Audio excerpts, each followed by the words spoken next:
Berikut ini adalah video rekaman diseminasi penerapan budaya positif yang dilaksanakan di UPT SMA Negeri 11 Bulukumba.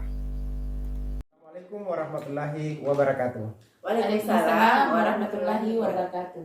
Pada hari ini kami bertiga akan melakukan proses coaching, di mana pada saat ini saya Juhardi selaku observer, dan perkenalkan rekan saya Ibu Sura selaku coach dan Ibu Kusbini selaku coachee. Halo, assalamualaikum. Selamat menyaksikan. Selamat siang Ibu Sura. Selamat siang Pak. Bagaimana kabarnya hari ini? Alhamdulillah baik. Sehat? Sehat. Baik Ibu Sura. Pada hari ini saya akan menilai proses coaching yang akan Ibu lakukan pada kegiatan kita kali ini dengan menggunakan rubrik penilaian yang ada unsur penilaian kita di dalamnya.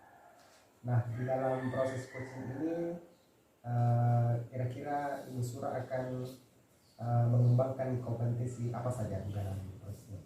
Baik Pak, di kegiatan coaching yang akan kita laksanakan hari ini, saya ingin mengembangkan kompetensi yaitu kehadiran penuh, mendengarkan aktif, serta memberikan pertanyaan berbobot. Kira-kira seperti itu Pak.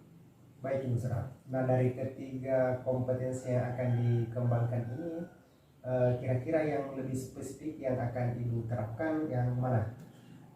Baik Pak, yang akan saya terapkan di antara tiga kompetensi yang telah saya sebutkan tadi, yaitu memberikan pertanyaan berbobot. Kenapa? Karena menurut saya pribadi bahwa dengan memberikan pertanyaan berbobot, kita mampu memperoleh informasi yang lebih banyak daripada coach yang sedang kita hadapi, dan dari pertanyaan yang berbobot pula ini kita akan menggiring coach untuk menemukan solusi atas permasalahan atau persoalan yang sedang dia hadapi. Iya, luar biasa Bu Sura. Jadi baik, kalau misalnya di dalam proses coaching ini selesai, kira-kira apa indikatornya bahwa proses coaching itu berlangsung dengan baik?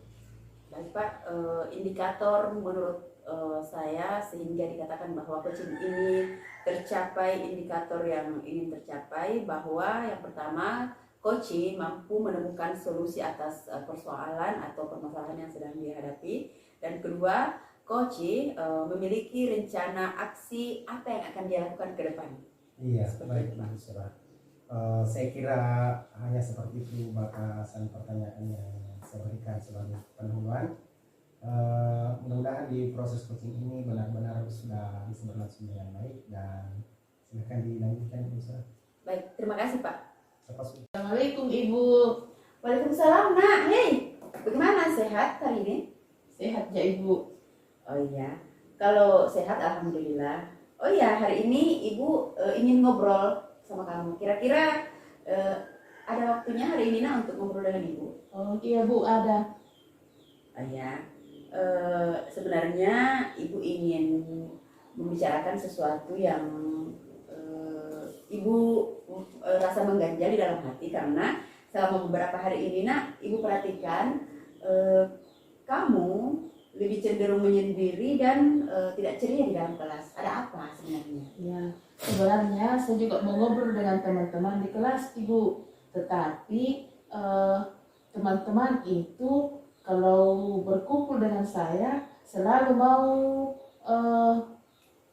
mengganggu saya, sehingga akhirnya saya menyendiri di dalam kelas karena tidak ingin diganggu oleh mereka. Oh, jadi hal itu yang membuat kamu tidak nyaman Nak? Iya, betul Ibu.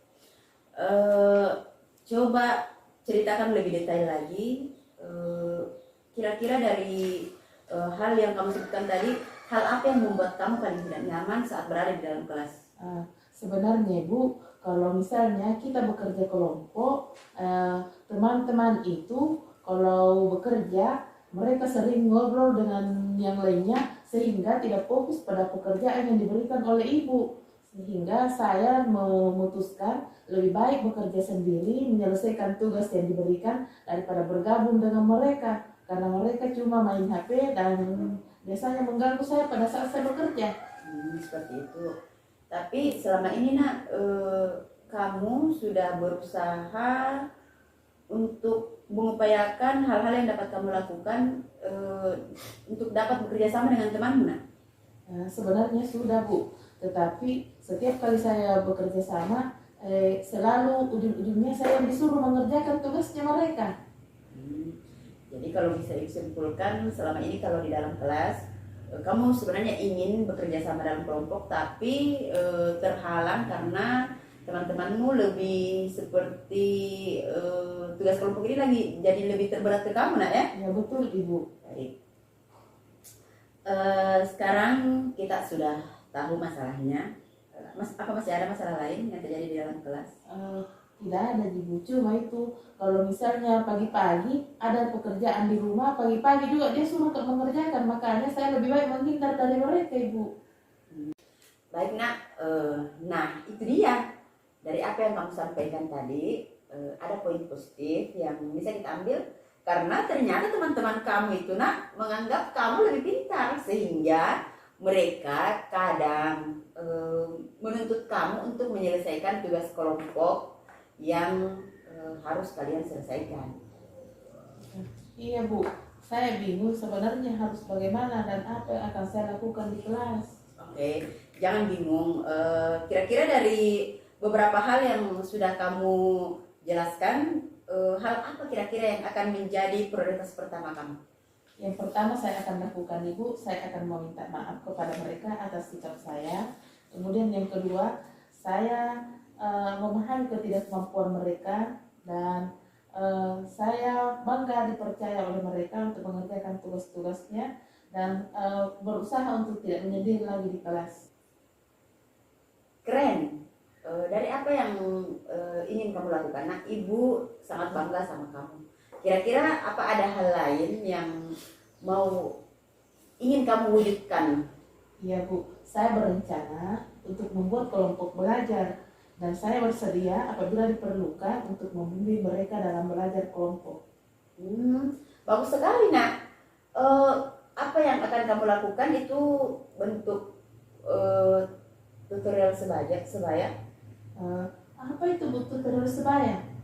Begini, nak, tutorial sebaya itu sebuah proses belajar yang dilakukan di mana di dalamnya ada seorang siswa yang dianggap lebih paham sebuah materi dan memberikan materi atau mengajarkan materi kepada rekan-rekannya, nah, seperti itu. Oh, iya, Bu, saya mengerti. Oke. Dari obrolan ini, apakah kamu bisa menceritakan kembali hal apa yang akan kamu lakukan selanjutnya? Yang pertama, Bu, saya akan membuat jadwal kegiatan. Kemudian dari jadwal yang ada itu, kami akan mencoba menceritakan kembali perkembangan kegiatan kelompok saya kepada Ibu, dan yang akan kami lakukan berikutnya. Baik. Ibu suka dengan rencana tindak lanjut yang ingin kamu lakukan untuk menyelesaikan persoalan yang sedang kamu hadapi. Lalu bagaimana teman-teman kamu, nak, untuk menjalankan rencana ini? Yang pertama, saya mencoba, Bu, untuk mendatangi mereka satu persatu dan meminta mereka bergabung dan bekerja sama jika belajar kelompok, dan saya akan membuat tutorial sebaya seperti Ibu sarankan tadi. Baik, bagus.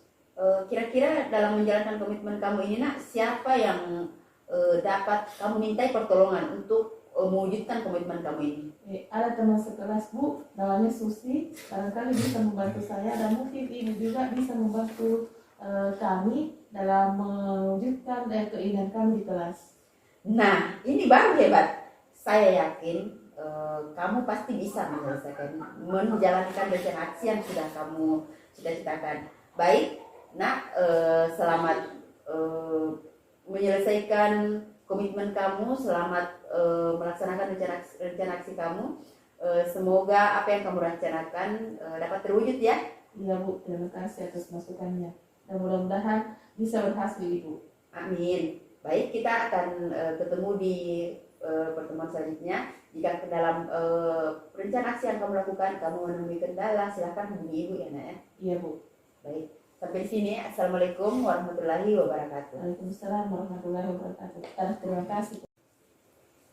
Baik, alhamdulillah Ibu Surah sudah berhasil melakukan proses coaching tadi terhadap coachingnya. Lalu bagaimana perasaannya Ibu Surah sekarang? Perasaan saya sekarang Pak, alhamdulillah saya merasa lega. Saya merasa ada perasaan lebih nyaman karena dalam proses coaching yang sudah saya lakukan, saya sudah berusaha mengoptimalkan langkah-langkah tirta Pak, seperti itu. Tadi kan saya sudah memberikan pertanyaan di pra observasi tentang apa indikator keberhasilan dari proses coaching tadi. Bisa ceritakan lagi kembali langkah-langkah apa saja yang sudah lakukan? Baik Pak, di kegiatan coaching tadi langkah-langkah yang sudah saya lakukan yaitu saya menerapkan pendekatan tirta, di mana terlebih dahulu saya menanyakan tujuan kepada siswa, kemudian mengidentifikasi masalah yang ada. Selanjutnya saya menanyakan kepada siswa rencana aksi apa yang akan dia lakukan selanjutnya, dan tentu saja meminta komitmen siswa tersebut untuk bertanggung jawab atas rencana aksi yang telah dilakukan Pak. Ada yang akan dia lakukan. Yang luar biasa sekali saya lihat. Jadi menurut pengamatan saya Ibu, proses coaching tadi pada dasarnya sudah sangat bagus sekali. Melakukan coaching dengan menggunakan alur tirta, kalau saya perhatikan itu sudah sangat bagus, dan tentunya sebagai seorang coach tentu harus lebih mengasah lagi kemampuan, keterampilan. Ada lagi satu yang ingin saya tanyakan Ibu Surah sebelum kita mengakhiri kegiatan ini. Dari alur tirta itu tadi kan Ibu Surah sudah mengembangkan memberikan pertanyaan berubah. Nah, kira-kira dalam proses coaching berikutnya apa lagi yang mau dikembangkan? Di proses coaching selanjutnya Pak, saya masih tetap ingin mengembangkan kemampuan saya untuk memberikan pertanyaan yang berbobot, dengan harapan semakin baik kualitas pertanyaan yang saya lontarkan, maka semakin mudah coach untuk menangkap maksud pertanyaan saya, dan tentu saja semakin mudah baginya untuk menjelaskan persoalan dan menuntun dia untuk dapat menemukan solusi yang terbaik dari persoalan ini Pak. Iya, jadi saya lihat tadi kan sudah sangat bagus. Nah, kalau ternyata Ibu Surah memiliki komitmen untuk lebih meningkatkan lagi, saya kira proses coaching berikutnya akan jauh lebih sempurna. Jadi selamat Ibu Surah ya, saya ucapkan, dan barangkali kita sudah sampai di penghujung kegiatan. Terima kasih atas kebersamaan kita hari ini. Assalamualaikum warahmatullahi wabarakatuh. Waalaikumsalam warahmatullahi wabarakatuh. Terima kasih banyak Pak. Iya, sama-sama.